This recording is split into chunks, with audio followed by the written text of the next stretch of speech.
the shot clock is turned off. The Miami Heat are once again NBA champions. LeBron James captures that elusive title he so desperately coveted. Yep.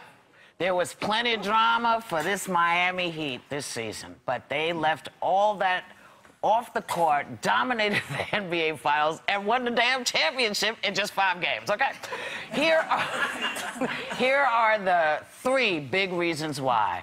Please welcome MVP winner LeBron James, Dwyane Wade, and Chris Bosh.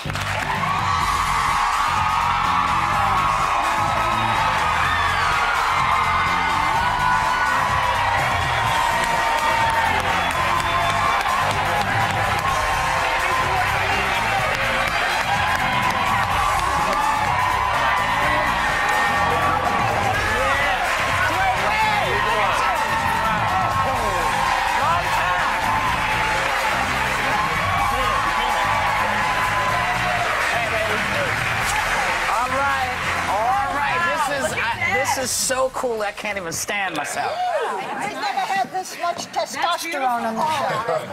Is that happy? Cool. It is. Ooh, wow, you guys, y'all played your hearts out. I mean, it was quite amazing, and you gave up a lot, each of you, to make sure that the 3 of you would be together. I mean, and you took a lot of heat. I mean, forget the Miami Heat. You took a lot of heat. Yeah. How does this feel like y'all can look at everybody in the eye and say, what? This right here is the reason why we all came together in the first place 2 summers ago. You know, we knew it was going to be tough. Right. Not quite this tough, but this is the ultimate reason why we came together, and that was to win a championship. Are you really this close? Tell us the truth. No one's listening. I know you are on the court, but are you really this close in real life? Well, we're close. You know, we're brothers. You know, and each of us is different. You know, away from the game, each of us like to do different things, but we always come back together. But on the court, we're as close as it gets. Yeah. You know, some athletes I notice, they like it when people hate them. You know what I mean? Now, you guys are so great. Does it bother you when people outside of South Florida, let's say, when they really can't stand you and they hate you because you're good, I guess? They're jealous. Does it bother you? That should be the biggest problem, yeah. I think you have to get really numb to it because when we first got together, I think it shocked us all how different it was. Yeah, really, everybody was coming out and everything. It's just pure jealousy, though, isn't it? I want to know. It's a part of the game. It's a part of the game, you know. It's LeBron, you were one of our most fascinating people a few years ago. You're all fascinating. But when that buzzer sounded and you knew that you'd won this, what went through your minds? It was like a relief. It was like a weight off our back. I mean, it was definitely a weight off my back personally, just to, you know, everything that we've been through, you know, the last 2 years, you know, the ups and downs, you know, with the game of basketball and off the floor as well, to be able to see the confetti and see our fans cheer at the highest level they ever cheered because we were champions. Yeah.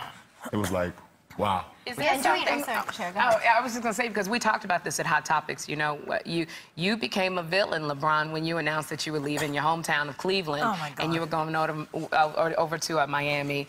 And you had a lot of haters. Is there something you want to say to them now?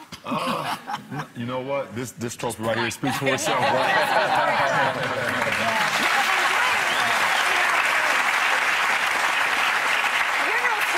Championships. In 2006, you led the team as MVP to the championship then, but I heard that you said you're going to enjoy this one more. Why? I am. Yeah, I got lucky. I got blessed to be on the team, you know, at 24 with Shaquille O'Neal and be able to help lead that team to the championship.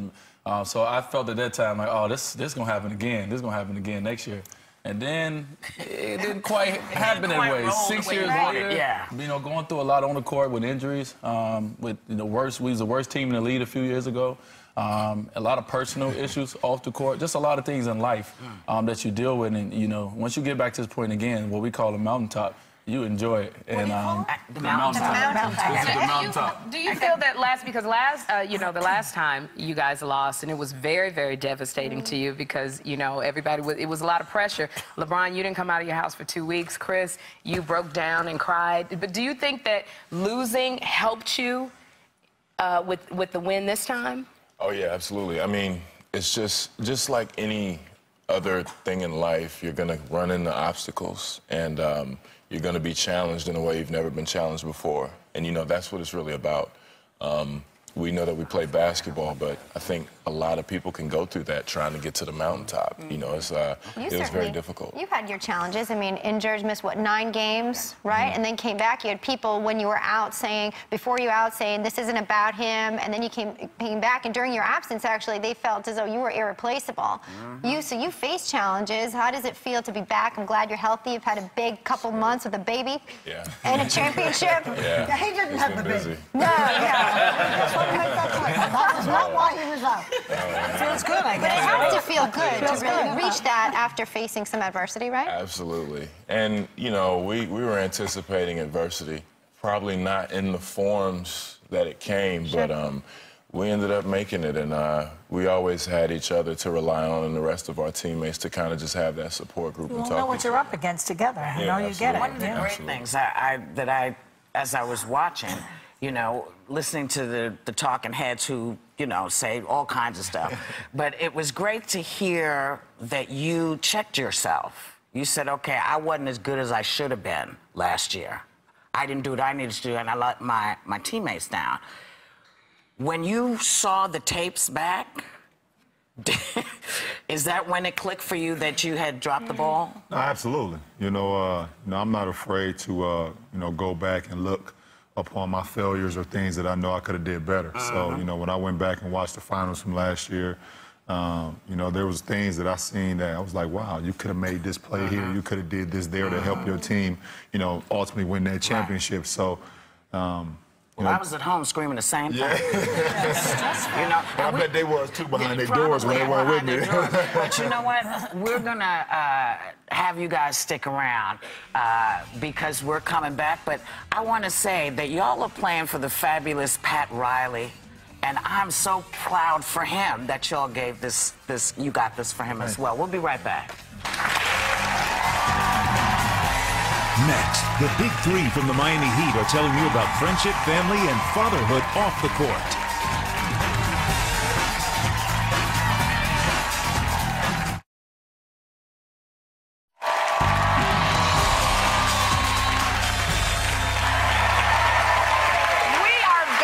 NBA champions LeBron James, Dwyane Wade, and Chris Bosh. Okay, so you know what? Now, LeBron, you got a ton of Twitter followers, but before the championships, you gave up tweeting for a couple months, and you started reading books. You were reading The Hunger Games right before you know, you had to play. How the heck were you able to get your mind into a book? Well, I mean, with the playoffs, you give so much time and commitment to the game of basketball. I just want to try to, you know, kind of get away from it. You know, before I went out on the floor, I want to try to get away from it. So, you know, I picked up reading. Are you reading 50 Shades of Grey? No, but my fiance read it, and she said it's really good. I got a paddle for you before you Yeah, go. and that's when you got engaged, right? I guess so. You know, Chris, I'm curious because I read that you are a whiz in math and science. Right. And you're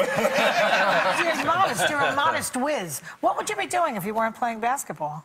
Well, I wanted to do graphic design when I went to college, but I couldn't do that and play basketball. So this pays better, I think, anyway. Yeah, it's a little bit better. We just wanted to congratulate him because you have a new baby, 7 weeks old, and your beautiful, beautiful wife is here, Adrienne. But look at it. Look at Chris's wife. After 7 weeks, you look amazing, girl. Were you able to get home for the birth? Because it came in the middle of the playoffs, didn't Yeah, it? it was one day during the first round. It was here in New York, and as soon as we landed and got on the plane, got off from the plane, I got the call from her, and she told me what was going on. Yeah, and she said, "Where are you?" Yeah, well, I asked my friend. I said, I think we have to go. He said, "Okay, let's get something to eat." Then I got the call back. It's like, "You need to get here now." And so I rushed back. Fastest you ever moved, I bet, right? To get there in time. Yeah, absolutely. Everything worked out perfectly, so we were lucky. That's a blessing. It really is. And Dwayne, first of all, we love your style. We always see you looking so great. Who dresses you? Is it you? Do you go through the closet and think, okay, this is what I want to do today? You really have your own style. I love it. the glasses are right. The glasses are fly. Thank you. They're fly. You know. But is this you, or is it all your inspiration? You know, as much as I like to take credit for everything, I can't take credit for it. I mean, you know, it's such a busy life, you know, with kids at home. Everything we do basketball-wise, I actually have a stylist. I won't say her name. I'm not giving her that credit.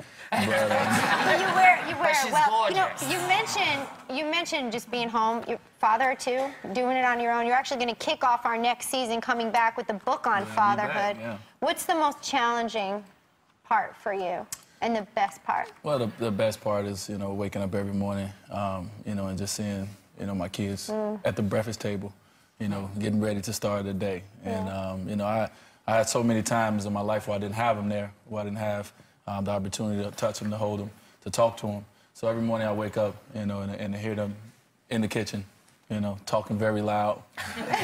But to see them at the breakfast table, you know, it warms my heart up every morning. Great. That is unbelievable. LeBron, you have two children, two sons, 5 and 7, and you got engaged New Year's Eve. Yeah, New Year's Eve. So, what took you so long?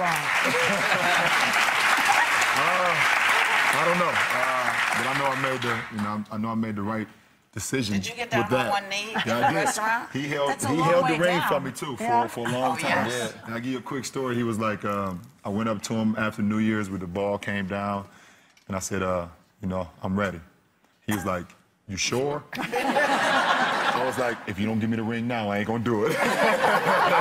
So, yeah, I got on one knee and proposed. Nice. I just want to show up because LeBron is wearing a bracelet that says "I promise," and you have a foundation Yes. that helps third graders promise to stay in school and do good. Yeah, we have a pledge every year, and they promise me that they'll stay in school.